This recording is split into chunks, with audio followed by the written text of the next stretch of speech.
Senator Fawcett is a senator from South Australia. He's seen Parliament from both sides, not just in the sense of government and opposition, but in the sense of lower house and upper house.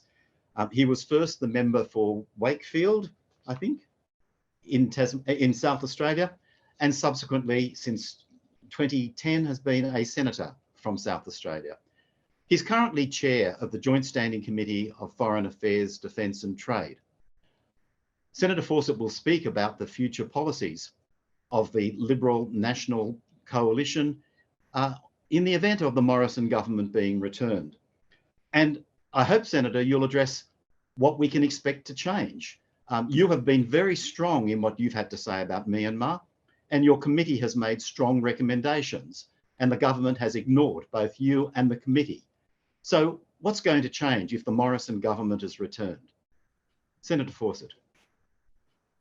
Well, Chris, thank you. As you say, I've seen the government or the Parliament from both lower and upper house, but I've also seen the region from both Australia's perspective and Thailand. I actually lived in Thailand for a number of years, and so I'm broadly familiar with the Southeast Asian culture and approach and issues that are there, which is part of the reason I'm, as you say, quite committed. And you would have seen the piece that Lowy Institute published with my views on Myanmar and the actions that I believe should be taken. So I'll be speaking tonight, not so much for my personal view, because that's out in the public. I think you've all probably read that, but representing the government. And I think the best way to do that is to look at the government's response to the report of the Joint Standing Committee on Foreign Affairs, Defence and Trade, which both Janet and Peter are members on with me.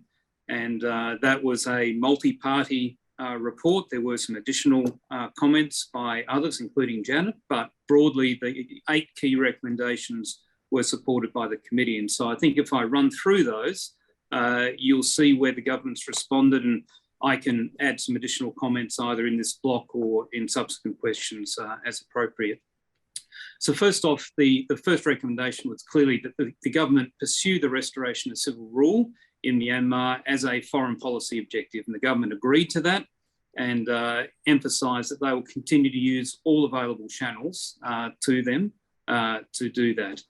And at that point, Chris, I would just have to say, I would refute your comment that Australia has done nothing in the area of specific sanctions post-2021 and the coup.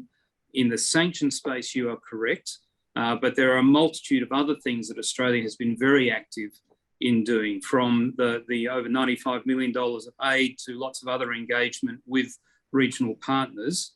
So that comment only really applies to specific sanctions, but we'll get to that down the track. But I just think that's an important point to highlight.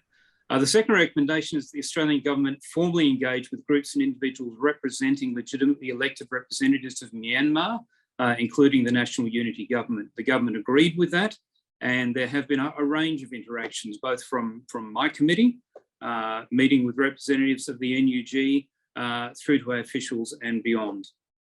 And so that's been a positive response there.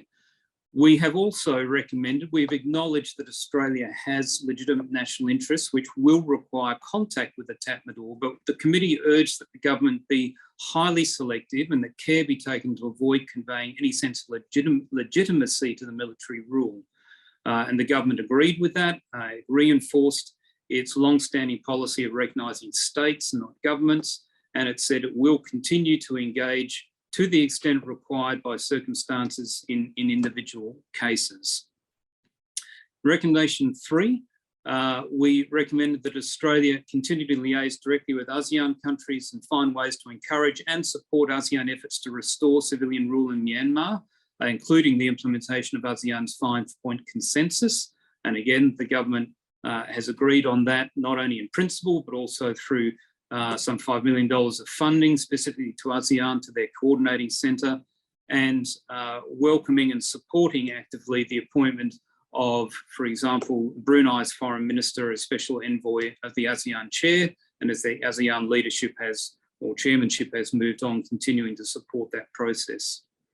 Recommendation 4, the committee recommended the Australian government ensure that our development assistance program to Myanmar supports the needs of the community and civil society, but through non-government organisations. So we don't engage with the Tatmadaw there. And the government has agreed to that and highlights in its response that the extensive humanitarian and development assistance aid is going through a range of entities which are not through the regime itself. And the response is fairly extensive, talking about the things that it is doing and will continue to do. The fifth recommendation was that the Australian government explore pathways to permanent residency for Myanmar nationals in Australia, given the uncertain situation they face in Myanmar. And consistent with the sort of things that we've done both for people from Afghanistan and now with Ukraine, the Minister for Immigration has announced that those who are in Australia can apply for other visas, extended visas, so they can remain in Australia until it's safe to go home. And I recognise that that is not necessarily a pathway to permanent residency, but it is certainly addressing the immediate concern that was raised that there were a cohort who were looking to have to return to Myanmar, and the government has made provision for people to not have to do that. In recommendation 6, the committee recommended that the government further consider imposing targeted sanctions upon senior figures in the Tatmadaw and Tatmadaw-linked entities who've played a role in the overthrow of democracy and the subsequent violent suppression of protests. This is the first one where the government noted it as opposed to agreeing to it. I see Janet nodding there. She will be aware, as probably many people here, that through the estimates process, I have raised questions on Myanmar, as have other senators, and the government has continued to report the fact that they have kept the sanctions regime under consideration and all options remain on the table. The assessment that government has reached based on its work with DFAT and officials and other partners is that at this point in time, sanctions, in addition to those that we imposed in 2018 and the residual ones from 1990, are not actions that the government will take. And the Foreign Minister explained at some length to Senator Rice and Senator Wong the reasons for that during estimates. I think it is notable that in 2018, when this government did impose sanctions on Myanmar, ASEAN at the time did not have a consolidated position, nor did they propose any action, and the government chose to apply sanctions. In this case, ASEAN has actually reached a position, the 5-point consensus. It's just gone 12 months now since that was agreed. And my expectation is, as an individual senator and as the chair of this committee, that particularly given Australia's comprehensive strategic partnership with ASEAN, which also was formalised just in this last year, it is reasonable to support and work within that ASEAN framework. But if after 12 months, we're not seeing a progressive change there in terms of real outcomes on the ground, then certainly my view would be to continue to actively work within the government to see the use of the targeted sanctions, which we now have available to us following the passage of that legislation late last year. Recommendation 7. The committee recommended that the government actively contribute to international discussions regarding an arms embargo against Myanmar. And the government highlighted that it already has an autonomous sanctions regime with a robust arms embargo against Myanmar, and it gives some details of that, but it also highlights that a global UN sanctioned embargo would require the Security Council under Chapter 7 of the Charter to actually agree to that. And given the role of both Russia and China in the provision of arms and the kind of actions we've seen in debates already about Myanmar and echoed in things about Ukraine, for example, that's going to be a difficult hurdle to challenge. As you've seen from my Lowy Institute piece, I don't think that should stop us advocating for it, but the reality will be difficult to achieve. Recommendation 8, we recommend the Australian government support UN and multilateral efforts to hold the Tatmadaw to account and to investigate serious human rights violations to deter further violent repression and to restore democratic rule.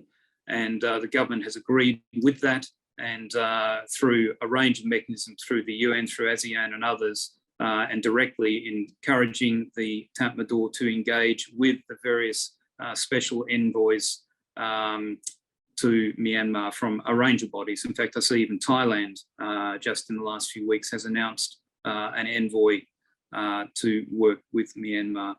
So I think you've seen there that the only area where there is a noted as opposed to agreed in those recommendations around the sanctions.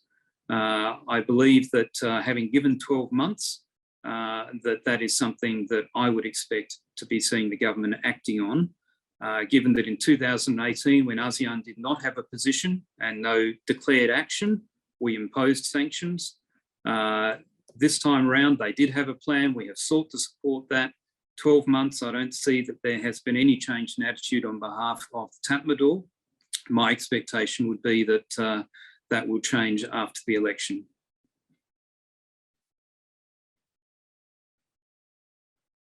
You're still on mute, Chris. Well, thank you for getting me off mute, Senator Fawcett, and also thank you for your comments. Very, very helpful and useful comments that I'm sure that some of our questioners will take up in the Q&A later. So thank you very much for your contribution. Our second speaker is Mr. Peter Khalil, who is the member for Wills in the House of Representatives. Peter, I think it's strange that we call senators senators. I think we should call you Representative Khalil to ensure you have the proper status. Mr. Khalil has been a member of the House of Representatives since 2016, and since 2016 has had the frustrating luxury of sitting on the opposition benches criticising the government. Mr. Khalil, what will Labor do if Anthony Albanese and his Labor team wins the election on 21 May, when you have the responsibility for doing something about the situation in Myanmar?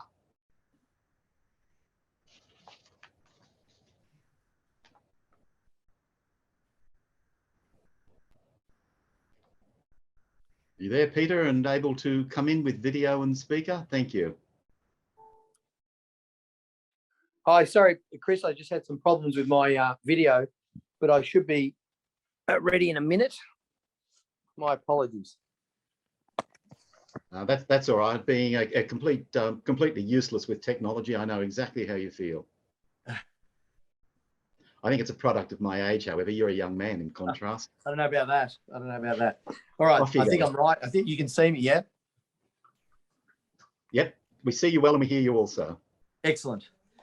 Thank you. Sorry, just cut out for a moment there, but I assume you've asked me to say a few words.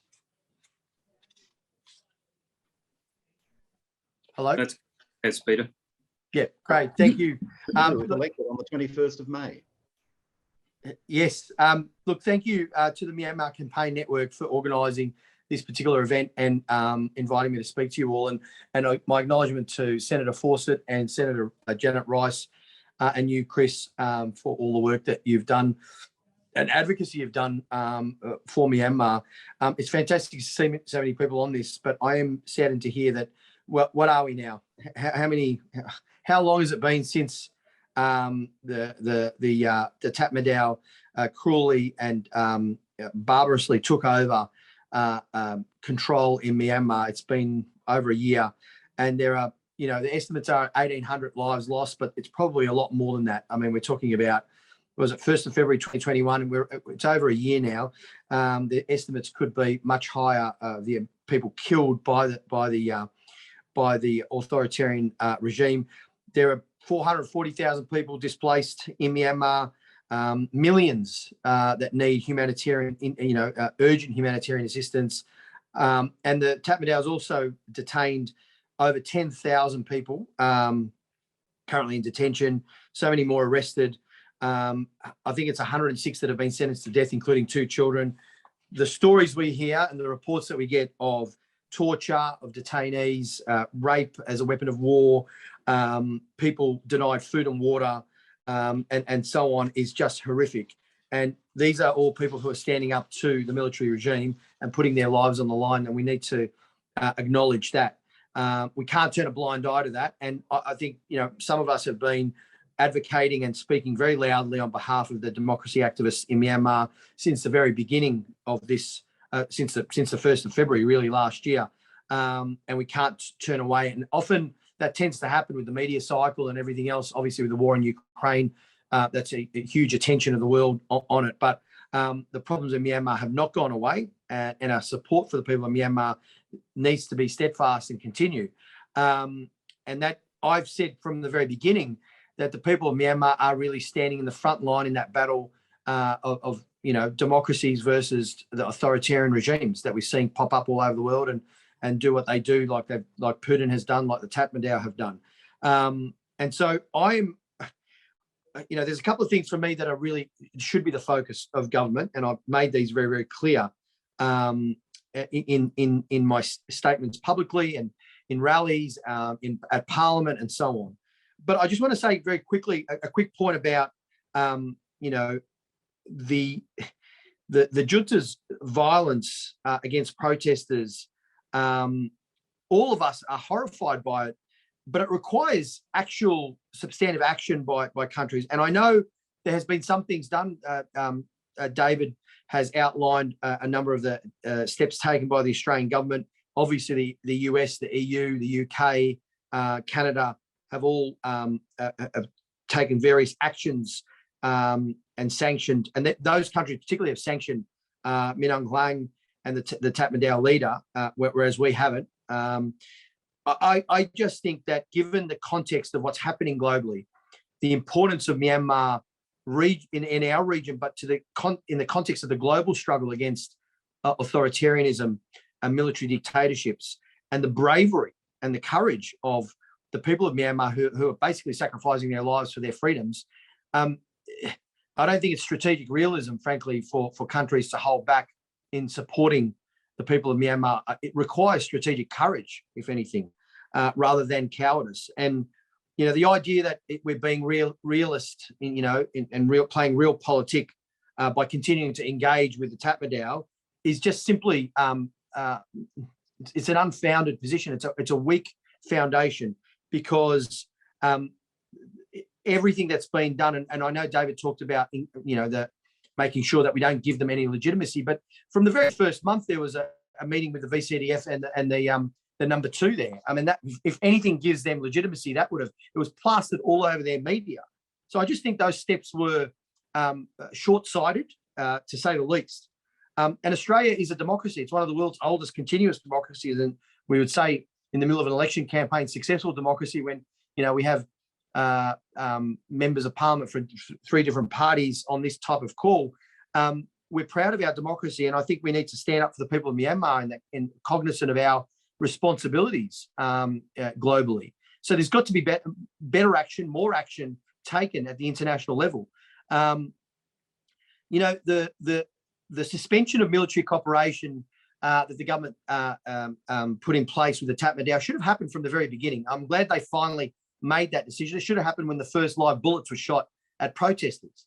Now, I know I and many other MPs and senators have called for targeted sanctions on the military leadership. I'm a bit flummoxed as to why we can put these types of sanctions on Putin's cronies, but we can't do it to the Tatmadaw, and now we're resting on the ones that were put on various people in the 1990s. We've passed the Magnitsky legislation. David and Janet and everyone, people on this call have been committed to getting that legislation through, which we passed in December 2021. We should be using it. The other thing I've called for is obviously an amnesty, a Hawke-style amnesty for Myanmar students already in Australia and those who are resident here, but also in following in the footsteps of the UN, the EU, the IPU, in recognising not just the CRPH, but also the CRPH is all the representatives that were duly elected to the Myanmar Parliament, but also recognising the NUG, the National Unity Government, as the legitimate government, which was about to form government and form its new cabinet on the 1st of February, the day of the coup. There's no coincidence there why the Tatmadaw moved on that particular day. We should be taking those actions, and in fact, that's just the bare minimum. I would say that Australia has to play a much more activist role in our foreign affairs, potentially lead a coordinated response amongst all the powers in the region, working with ASEAN, as David has noted, to keep the pressure on the military junta. And I know Penny Wong, someone's asking here, what's the ALP's actual policy? Penny has spoken about this at length. Penny and I have met with activists from the Myanmar community here in Australia. She's outlined how Australia under an Albanese government would be far more activist in our foreign affairs, putting human rights into the frame in our objectives as well, but certainly doing the hard yards. Now, in conclusion, I would say, Chris, that having met with so many people in the community, the diaspora community here, who have been courageous in their advocacy, in their protest, in their support of their brothers and sisters in Myanmar, it gives me great strength and courage as well. The least that we can do as democratic representatives is to stand in solidarity with them to push our government to do better with respect to our actions at the international stage.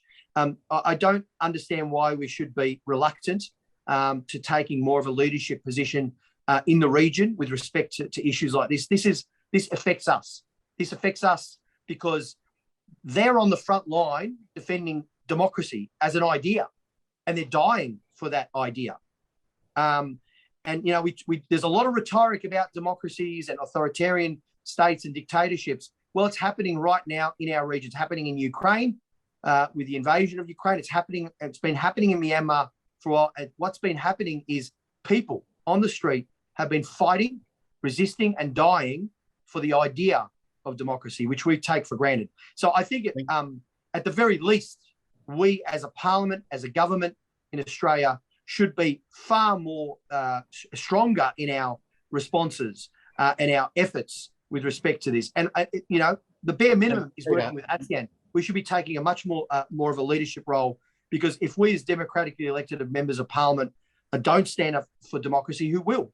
And so that's my view on that. Thank you. Thank you very much. Third speaker, Senator Janet Reese. Senator Reese has been in the Senate for Victoria since 2013 and is also a member of the Joint Standing Committee of Foreign Affairs, Defence and Trade. Senator Rice, the Greens are unlikely to hold government after the election, but you could hold the balance of power in the Senate and even in the House of Representatives.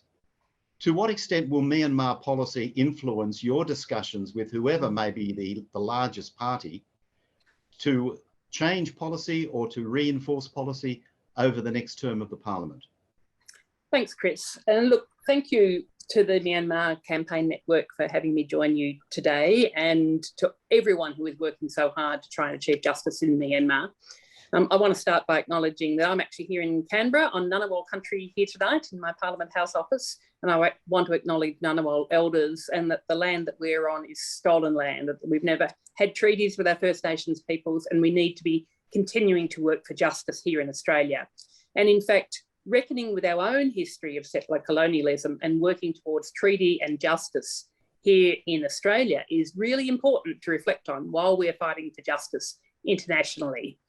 So look, I think your questions, Chris, are really important, and it go to the Greens' framing of foreign policy and our international work, and basically putting human rights at the centre and working for human rights globally. And with regards to Myanmar, the Greens are there in solidarity with everyone on this call, all people from Myanmar and their families, both the diaspora here and people that are in Myanmar. And the Greens hear people, we see you, you hear you, we're going to continue to fight for you. And I really want to extend my deepest respect to the people who are fighting for their rights and sovereignty in Myanmar. And on the ground, the journalists, the activists, the community leaders doing incredible work. And to reflect on how tragic it is, 15 months after the coup, that we know, as Peter has just outlined, of the losses of at least 1,600 people and over 12,000 people who have been detained, over 500,000 people who have been internally displaced. And I really want to send my sympathy and my condolences to people who have lost people and people who are really deeply worried about the health and well-being of their family and friends in Myanmar. So as for the Greens' position, I mean, many, many times in the last year as the Greens Foreign Affairs spokesperson, I've called on the Australian government to be doing more to support the people of Myanmar. We have asked the government to impose targeted sanctions on General Min Aung Hlaing and the other people in the junta that have been involved by this appalling, tragic, violent action by the military. And we continue to demand that the Australian government impose targeted sanctions against not just the junta, but against the business interests as well that are financing the violence against the people. And we are continuing to be in solidarity with the people of Myanmar and acknowledge the need to support the National Unity Government and recognise the National Unity Government, and to be getting emergency aid and international aid through non-junta channels, using the channels of the National Unity Government to be getting more humanitarian assistance to Myanmar, especially in the light of COVID-19 and the deaths that have been resulted from the pandemic, where the pandemic has been weaponised. COVID-19 has been weaponised by the junta.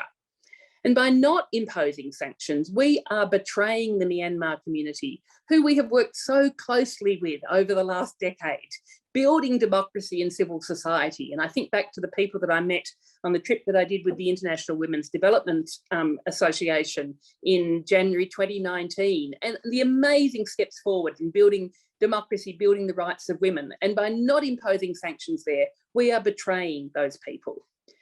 We have shown in Australia in recent months that Australia is capable of taking urgent action and providing humanitarian support to people in turmoil. You know, evidence what we have done with regards to the war in Ukraine. And so we know that we should be taking action in Myanmar too, because human rights are universal and they must be protected in all countries and for all people, not just because it may be geopolitically convenient. But despite the calls to action, as my colleague Senator Fawcett has outlined, the Australian government has not acted on sanctions. And in fact, instead of meeting with the National Unity Government and recognising the National Unity Government, we've had our Defence Minister, Peter Dutton, who has met and legitimised the junta through the ASEAN Defence Ministers' meetings. And I think that is shameful. And I just find it unfathomable that we haven't imposed sanctions. And when I have asked our Foreign Minister at estimates as to why, it's a mix of three reasons, basically. One, that it's still under consideration. Secondly, that for some reason it seemed to be not in our national interest. And thirdly, that we're waiting for ASEAN to lead, which is what David has outlined today. And I want to go through those three excuses because I think they are excuses. I mean, first of all, the fact that we're saying it's still under consideration, I mean, get real. It is 15 months now since the coup. We have had so many people die, so many people tragically impacted. We have shown that we can move quickly in imposing sanctions with Ukraine. So we can do it here. We could do it and we could do it tomorrow. And the Greens say that we should be doing it tomorrow. Secondly, this whole issue of national interest. I cannot understand how it could be in our national interest to have an undemocratic military state in Myanmar. It really, it's unfathomable as to why we wouldn't be doing everything we can to be working for the restoration of the democracy in Myanmar. And thirdly, with regards to ASEAN, I mean, we have been waiting for ASEAN to lead for over a year now. It's been a year since the 5-point consensus plan was developed, and we have seen no progress. The National Unity Government said in March about that lack of progress that although they acknowledged the visit of the special envoy of ASEAN, they were deeply disappointed that the special envoy failed to meet with all parties concerned as required by the 5-point consensus. Now, I just read an open letter that the ASEAN Parliamentarians for Human Rights issued about what ASEAN should be doing. And they were calling, and this was just issued 10 days ago, they were calling on ASEAN to thoroughly reconsider the role and appointment mechanism of the special envoy to Myanmar, calling for suspension of Myanmar's membership in ASEAN, travel bans for Min Aung Hlaing and the members of the State Administration Council in the region. They are calling for targeted sanctions against the leaders of the coup, those responsible for committing crimes against humanity and their economic interests, that ASEAN should immediately and publicly meet with the National Unity Government, and that ASEAN should be working with Myanmar's local community-based and civil society organisations, as well as relevant international agencies to effectively provide aid directly to the people in need. We have had a year of waiting for ASEAN to take these actions which they should have been taken. And in the meantime, given that ASEAN have not been doing that, we should be taking actions independently and imposing targeted sanctions like other countries have been doing, the US, the UK, Canada, and the European Union. And we need to be imposing those sanctions on the army generals and on their immediate families who are benefiting the coup, on their investments, any investments in Australia, and on their ability to visit and live in Australia. And we need to be taking all action we can to sanction companies who are doing business with the Myanmar junta, who are basically funding their operations. And us Greens, we've been asking questions about the investments of our sovereign wealth fund, the Future Fund. And it appears that the Future Fund is still funding business interests in Myanmar. There was a Freedom of Information request in 2021 that showed that our Future Fund was funding Chinese arms manufacturer, the Aviation Industry Corporation of China, investing money in Indian defence firm Bharat Electronics, which has sold sonar, radar and other surveillance systems to the Tatmadaw, and that the Future Fund holds $143 million in 6 publicly listed oil and gas companies and their subsidiaries that are financing the military junta. And in response to questions and estimates in February about how the Future Fund's investments in these companies that are selling arms to the Myanmar military, how on earth is that consistent with us saying, with the sanctions on engagement with the military? The response we got was extraordinary, basically. And the response was that we were told in response to a question on notice was that passively holding a minority shareholding in publicly tradable shares of a company is not prohibited by that arms embargo. And the Future Fund complies with all applicable sanctions. So, I mean, this is just appalling. This is the sort of actions that we should be taking. The absolute bottom line, our own sovereign wealth fund should not be investing in these companies. And the Future Fund now has revealed that it's divested from the Aviation Industry Corporation of China, but not in the others. And so there is so much more that we should be doing. Janet, could I ask you to wind up? Absolutely. So look, with the elections close, I'm really hopeful. I mean, elections are a time of optimism. It's a time that things can change and that we can actually see the prospects of kicking out this government is what we want to see. And then for us, for the Greens, to potentially be in balance of power in both the House and the Senate, and actually then have the opportunity to be pushing a Labor government to be going further and faster, and to actually be getting real action on issues like real solid support for the people of Myanmar and fighting for the people of Myanmar, fighting for democracy, fighting for humanity. Thank you. Thanks very much, Janet. And thank you to all 3 of you who have spoken. Dr. Tunong Shui is the representative in Australia of the Myanmar National Unity Government. Dr. Tun, would you like to ask a question or two to the 3 panelists, and then we'll have very short responses from the 3 and on to some other questions. Thank you, Chris. First of all, I would like to thank all panel members for their consistent position and supporting Myanmar cause since the beginning of the military coup, February 1st, and I met them several occasions, both formal, informal, in and out of the parliaments. So I do have 2 questions for the panels.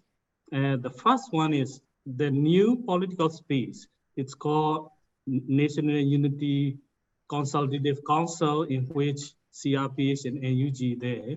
So NUCC, representing all the pro-democracy forces, is a key political space in which Myanmar has developed 12 steps political roadmap to restore democracy, build a genuine federal union, and abolish militarism in Myanmar. So how should Australia plan to facilitate the process for this roadmap in collaboration with the National Unity Government? The second question is, NUG is gaining a better position internationally this year, and many of people in need are within the NUG control area, and you already see the NUG preparation, installing the administration, education, health, and also the humanitarian assistance program in the PDF control area. So how should Australia collaborate with NUG to deliver a humanitarian assistance program in Myanmar? Thank you so much. Thank you, Tun. We might change the order for responses at this stage and then again next time. So Peter, would you like to go first this time? Sure, Chris, thanks very much for your question, Dr. Tun. Look, the first thing, if we were to win government, at the very minimum, obviously I've been talking about what we've been calling for, but what we can do as a new government, obviously suspending the military aid and any support for this regime, working with the ASEAN neighbours, that's baseline. But in working with the NUG and what you've talked about, those controlled areas, my question is this: if we were providing non-lethal aid immediately to Ukraine, for example, we should be doing that and doing even more of that. I know that some of that aid package that David talked about is crossing over the border, the Thai border, into Myanmar. That's good. We should be really doubling down on that and really working hard to provide that aid and assistance to those. To the NUG and all of the peoples who are in that controlled area outside of Tatmadaw's control, to really strengthen their hand, I think. But this goes to that starting point, becoming more active in engaging and really engaging with the NUG. That's of critical importance. All of our objectives have to be around returning democracy to Myanmar, and whatever that takes has to be part of the mix, the policy mix. That's our objective.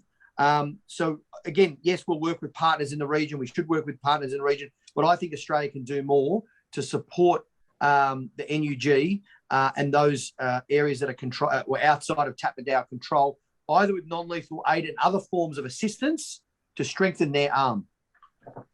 Thanks, Peter. Janet? I think it goes to the critical thing of recognising the NUG, and then for Australia to meet with the NUG and then listen to what the NUG is asking for in terms of what they would like Australia to be doing. And I think the sort of things that I've been talking about of applying those targeted sanctions and particularly cutting off the funding to the business interests is really critical. Providing more humanitarian aid through NUG channels is really critical, and extending the humanitarian visas for people in Australia, but also people who are refugees now who are fleeing Myanmar, and sort of actually taking more people from Myanmar here in Australia. But fundamentally, it's really, that recognition and then listening to the NUG and working cooperatively and collaboratively to be working together to be ousting the coup leaders. And David. Thank you for your questions. To go to the second point first, in terms of the NUG and the areas in the country, people have talked about how quickly we've acted in Ukraine. I think it's really worth highlighting, not to compare just from a value perspective, but to put it in perspective, that in terms of non-lethal humanitarian and other aid to Ukraine, it's around $65 million. Since the coup, we have provided some $95.5 million into Myanmar and are looking to increase and continue that. And I think it's important that we do work with a range of partners to achieve that. In terms of the recognition, as you would know, within the UN, our ambassador there, Mr. Fifield, has met with representatives of the NUG there. I understand you've also had meetings at a very senior level here in Australia with our government. And so I think what you're seeing is a move from the coalition government to recognise and engage with the NUG, and increasingly, as you highlight, the NUCC as an umbrella body to coordinate what's occurring in Myanmar. And so I think you will see increasing Australian engagement to make the work on the ground of the people who are defending democracy and defending their own families and communities more coherent and meaningful. Thanks, David. We've had questions coming in from people attending this webinar, both on the Q&A line and on the chat line. Tasneem, could you give us a couple of the questions, please, that we can then put to our three panelists? Yes, I certainly can. There's been a flurry of activity. I think the one we'll go to first is in regards to ASEAN. The ASEAN 5-point consensus has failed. So how does your party, this is for all of the speakers, how does your party consider the situation? What should be the next move? Who would you like to go to first? Janet, would you like to start? Yes. Well, I think, we have to acknowledge that it's now been 12 months since the ASEAN 5-point consensus, and we haven't seen the action. I mean, the quotes that I read out from the ASEAN parliamentarians for human rights, their deep disappointment, the disappointment of the NUG with the actions of ASEAN and the special envoy, and not having met with all of the players when they have visited Myanmar, shows that more pressure both needs to be applied to ASEAN, but critically we cannot be just waiting and saying, well, we'll wait for ASEAN to act. And I noted, that Senator Fawcett said, well, let's give them another 12 months. But you look at the number of people that have died, that have been impacted, that have been, internally displaced. We cannot afford to wait for another 12 months. Sorry, can I just correct that? I said we had given them 12 months to this point. I did not say we should give them another 12 months. Okay, thank you, David. I misinterpreted that. Yeah. So, yes. So I think now is the time that we basically say and apply pressure to ASEAN. I mean, they're a very important partner to us, and it's basically letting them know in no uncertain terms that the position that ASEAN is currently taking is unacceptable. Thanks. David? Sure. So I think one of the important points to recognise with ASEAN is that they are a disparate group. There are some, as Janet has pointed out, who individual parliamentarians, and in fact some of their foreign ministers have been very forward-leaning on this issue. There are other nations which have taken a very deliberate approach of trying to work with, and if you like, talk down the Tatmadaw. There are some people would argue that even support what's occurred. So there's a range of opinions there. But I think what's important to recognise in terms of Australia's role is that where ASEAN had no plan, and 2018 was a classic case where the UN handed down its report and ASEAN had no voice, no position, we imposed sanctions. In this case, ASEAN articulated a plan, they came together, they got a consensus. We have given it 12 months. It has not worked, as many people within ASEAN are starting to highlight, and I think that's why you're now starting to see more engagement and moves. And to the point around the immediacy of sanctions on Ukraine versus what happened in February last year, it's important to remember that all the sanctions on Ukraine are actually under the pre-existing autonomous sanctions regime we had in place following the annexation of Crimea. It wasn't the Magnitsky bill that allowed that. And it's only very recently that we've actually put through the first tranche of Magnitsky, which was against the original Russian actors who caused the harm to Magnitsky. That's only just literally gone through.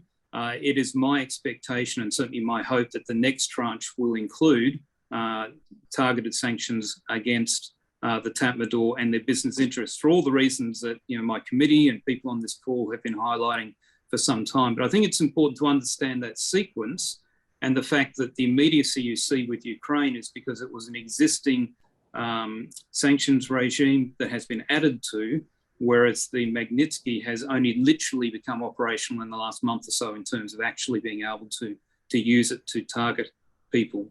But I think even if we do go down that step, which I'm strongly supportive of, there is still Australia's abiding position should be, as we have articulated, and as do the Americans, for example, the centrality of ASEAN. We should continue to work with ASEAN, but after 12 months, I think if the 5-point consensus has not changed the reality on the ground for people, then we need to act.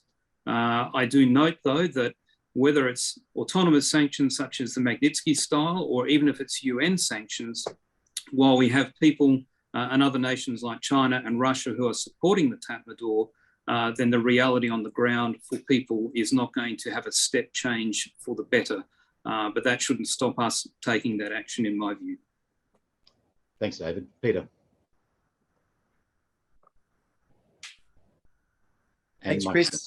Thanks, Chris.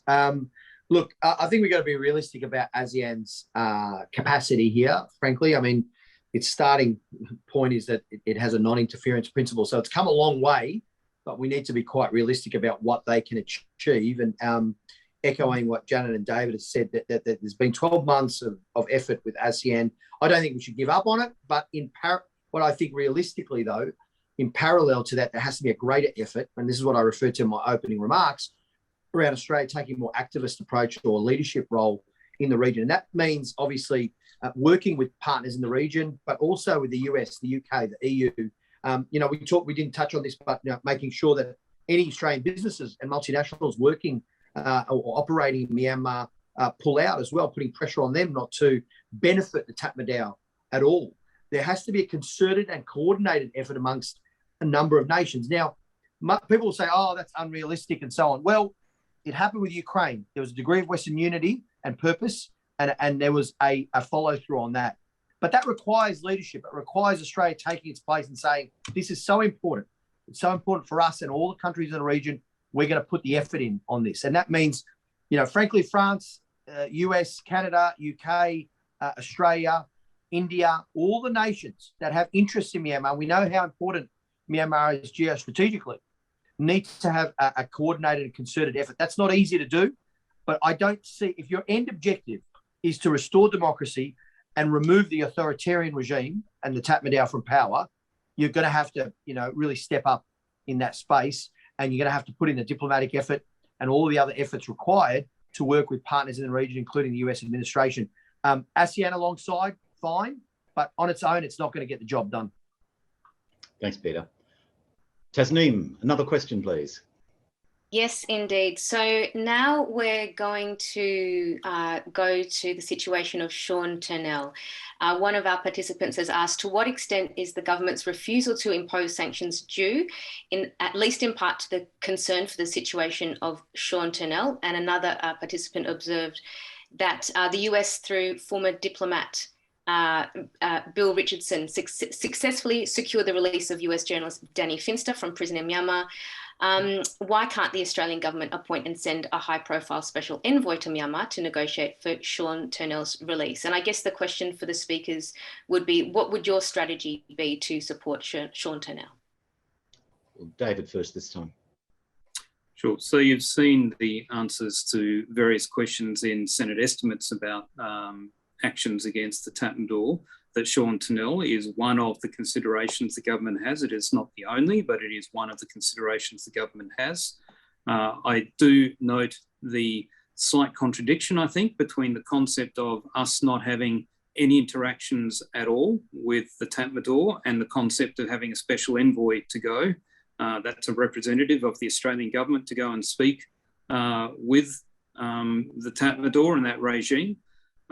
So, we are selectively, as the committee recommended to the government, it's like limit, don't give them any endorsement or legitimacy, but limit your contacts to those that are necessary. And the government has agreed, as in the Liberal and National Coalition have agreed, that that will be their approach, to limit it to only necessary steps. So my understanding is that when our ambassador, as she was departing the country, met with the regime, it was to reiterate Australia's call for things like Sean Turnell, as well as to reiterate our call for the cessation of violence, for the restoration of civil rule in that nation. So that was the intent. An ambassador is our envoy. So essentially we are already taking that step of having the envoy for Australia to put those issues directly to the Tatmadaw. Thank you. Peter? I just want to make a nuanced point here. I think, let's be really clear about this. The VCDF spoke to their number 2 very early on in the piece, and that was predicated on the idea that they were making partly representations on behalf of Sean Turnell as well, and so on. That was a complete stuff up in my view, because it ended up being used as a propaganda tool by the Tatmadaw. So I understand what David's saying about being very careful about not being seen to give them legitimacy. In fact, I think that's what happened in some respects with that effort. But you can have an envoy. That's not the ambassador, our ambassador, whose specific and special purpose is in relation to making representations to the Tatmadaw about Sean Turnell's situation and release, without giving and making it very clear that you're not in any way acknowledging any legitimacy of that government. This has happened many, many times throughout history. We've seen it happen where special envoys have been sent to try and get people released, whether it was in Saddam Hussein's Iraq or wherever. That happens a lot. It's happened throughout history. It can be done, and make it very clear that in no way by doing this, giving any legitimacy to the Tatmadaw as the government. And of course, by engaging with the NUG, you make that very clear as well. So I think the last point I'd make about this is, so we can make that effort for Sean. It's also important to note that Sean's situation can't be used as a cover for the national interest. I haven't had that really defined to me clearly by the government as to why they haven't gone harder against the Tatmadaw. What is the national interest? Is it a commercial interest? Let's be open about it. What exactly is it? Is it a geostrategic interest? Let's have an articulation of what that means. Because in my view, and again, I'm not in government, so I haven't got the briefings and the intelligence and all the rest of it, but in my view, the greater national interest for Australia is the resistance to an authoritarian regime in our region and supporting people who are standing up for democracy. That is in the long term, in Australia's national interest, frankly. Janet. Yeah, well, I mean, clearly the actions that we've been taking for the last 15 months to try and secure the release of Sean Turnell have not worked. And so continuing to do them, I can't see any reason as to why that would be the approach we can continue to take. And exactly what sort of pressure and what type of pressure applied by whom is actually going to result in the release of Sean Turnell, I'm not the expert in that, but I know that what we've been doing so far isn't working. And I think it has been used, and initially I think quite legitimately, say, well, okay, let's see if we can negotiate to try and get the release of Sean Turnell. It may have been a reason for the first few months as to why to delay imposing sanctions or a justification. Now it is no justification whatsoever. And I think we really need to be working out, working multilaterally together with the partners like the UK, the US, the EU and Canada and other countries, and basically applying the most pressure we can to be reducing the power of the junta. And we do not do that by giving them legitimacy. And I think, in terms of whether it's a special envoy or our ambassador, I actually think it is, there is a real question as to who our new ambassador is going to present their credentials to when they arrive. And I think it would be very inappropriate for them to be presenting their credentials to the junta, which our outgoing ambassador, in her farewell meeting with them, I also think, and receiving a gift from Min Aung Hlaing, I think was quite inappropriate. Thank you very much, Janet. Thank you, Peter. Thank you, David. We have an absolute deadline of 7 o'clock, and so I'm afraid we need to wrap up. But there are many valuable questions that have been asked, and we can draw them to your attention and the attention of your three parties as the concerns of a very large number, well in excess of 100 participants we have had involved in this webinar tonight. So thank all three of you, Senator David Fawcett, Representative Peter Khalil, and Senator Janet Rice. It's a pleasure to listen to three people who know so much about the situation on which they're speaking. Doesn't often happen in politics, I know, but all three of you know a great deal about Myanmar, and we have appreciated the roles that you have played in the Joint Standing Committee on Foreign Affairs, Defence and Trade. We hope that whoever forms government after the 21st of May, that Standing Committee and you individually will continue to push the issues of Myanmar along the lines you've said tonight. And in particular, I note the strong consensus amongst the three of you on the issue of sanctions. The ASEAN 5-point failure has come to the end of its life, and we have to look at doing something differently. And I hope that through your Joint Standing Committee, through your own individual efforts in your parties, we can see those developments take place in the life of the next Parliament. So thank you very much for your expertise and for the contributions you have made tonight. Tasneem, back to you. Thanks. Yes, of course. Thank you again to all of our speakers. Thank you to our special guest, Dr. Tunong Shui, and thank you very much, Chris, for your excellent moderation and for your insight as well. And we'd like to thank all of the participants for their excellent questions. We will be recording them and we'll make them available to our speakers. If they'd like to respond, we can also publish those. Thanks very much for your time, everyone. Have a lovely night. Thank you. Thank you. Thanks, everyone. Thank you. Bye-bye. Thanks, Good night David. and thank you. Thank you.